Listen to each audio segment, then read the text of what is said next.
Loneliness is a universal human emotion that we all experience at some point in our lives. It can be triggered by different situations, such as eating alone, moving to a new place, or feeling ignored by others. However, loneliness has become more prevalent and persistent in recent years, affecting millions of people worldwide.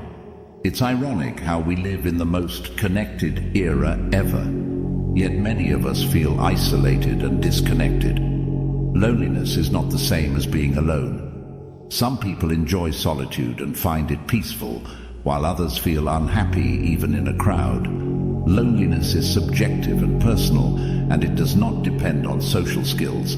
Anyone can feel lonely, regardless of how popular or outgoing they are. However, loneliness is not a new phenomenon, but it has been exacerbated by several factors, such as the post-pandemic situation, the rise of social media, and the lack of face-to-face interaction. These factors, among others, have contributed to a growing sense of alienation and detachment in many individuals. Coping with these feelings can be difficult if we don't have the resources to deal with them. Fortunately, there are ways to overcome loneliness and find inner peace. Let's explore them now. Before we dive into philosophy, it's important to mention that if you're feeling lonely, you probably need to find good people to connect with. People who are kind, respectful, supportive, and share your interests and values. We know that finding these people can be challenging for some people more than others, and our personalities play a role here. But the best way to address deep feelings of loneliness is to find your tribe. Not just anyone, but people who make you feel seen and heard. The second best thing you can do is to learn to be comfortable alone. Learning to deal with loneliness is something that varies from person to person. Loneliness is a common emotion that affects everyone at some point in their lives, regardless of their background, status, or situation. It is not simply the lack of company, but a feeling of disconnection from ourselves and others, often without a clear reason. It can make us feel isolated, alienated, and out of place, even when we are surrounded by people and activities. It can sneak into our minds and fill us with a sense of emptiness that is hard to fill with people or things. This is what we will explore in this video: how to cope with loneliness and find peace in our own company. We are not alone in feeling lonely. Whether you are a CEO in a corner office or a janitor in a hallway, a famous movie star or a fervent fan, an elderly widow or an excluded teenager, you have probably experienced loneliness at some point in your life. You may have felt like an outsider, watching a world where everyone else seems to belong, while you feel out of sync and out of touch.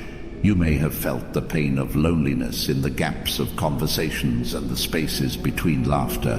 But there is a way to deal with loneliness that does not involve escaping from it or ignoring it. There is a philosophy that can help us understand and navigate this complex emotion more effectively: Stoicism. Stoicism is an ancient Greek school of thought that teaches us how to live wisely and virtuously in any situation.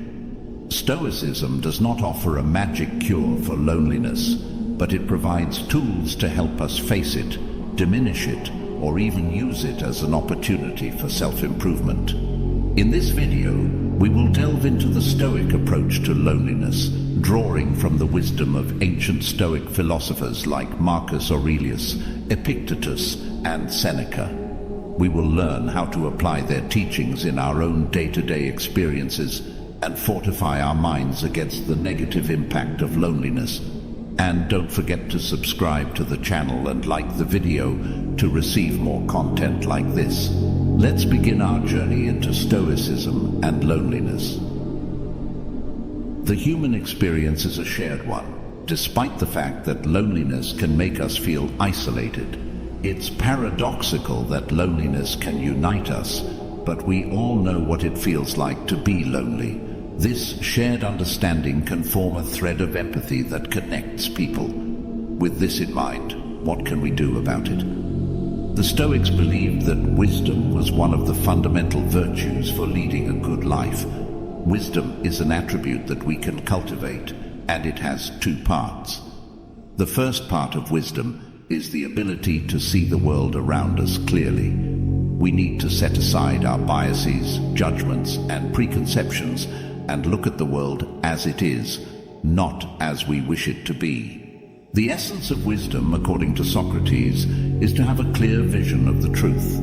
To achieve this, we need to remove any obstacles that cloud our perception, such as our biases and preconceptions. The next step is to apply this knowledge in our daily lives, making rational and informed decisions based on the facts and resources we have. This is how wisdom can help us cope with loneliness. It requires us to do some inner work on ourselves, following this virtue. You need to confront the reality of who you are, what kind of person you are, and see if you are happy with what you discover. Are you comfortable with yourself and enjoy your own company? If not, you will struggle to be at ease when you are alone. You cannot expect others to solve this problem for you. You need to look inside and find your own solutions. It is important to note that this is not an exercise in self-criticism or self-punishment for your past. You need to be honest with yourself, but also compassionate and understanding. Ultimately, it is about self-improvement, not guilt, regret, or self-hatred. I practice this activity quite often and never blame others, make excuses, or mistreat myself for things I regret. I accept them as part of my reality. I understand that the past me did not have the knowledge I have today, and that I have learned over time. I try to think that people are constantly evolving, and I seek better ways for my current self to grow. In this self-analysis, I want to show you something important about how we talk to ourselves. If you are always harsh and critical with yourself, you will feel bad about who you are or who you were. You will blame yourself for everything and feel guilty, regretful, angry, sad, or ashamed. You will not enjoy being alone with yourself.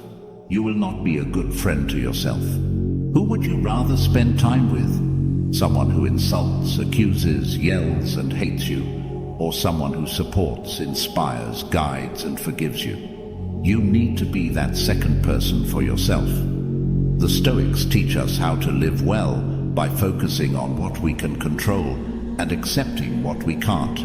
We can only control our own thoughts and actions. We can't control other people's behavior. When it comes to loneliness, this means we have some responsibilities. If we feel lonely because we don't like ourselves, we need to take action to change that. We need to become the kind of person who is comfortable with themselves.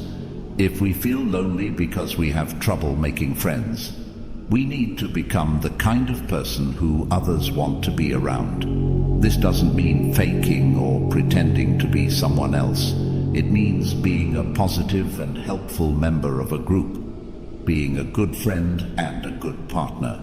We also have a responsibility to find our tribe. Sometimes we feel lonely because we don't fit in with the groups we try to join. They don't share our values, interests, goals, or views. Epictetus said we need to make choices that are our own. So if we know ourselves well and are honest about who we are, we can find people who are like us.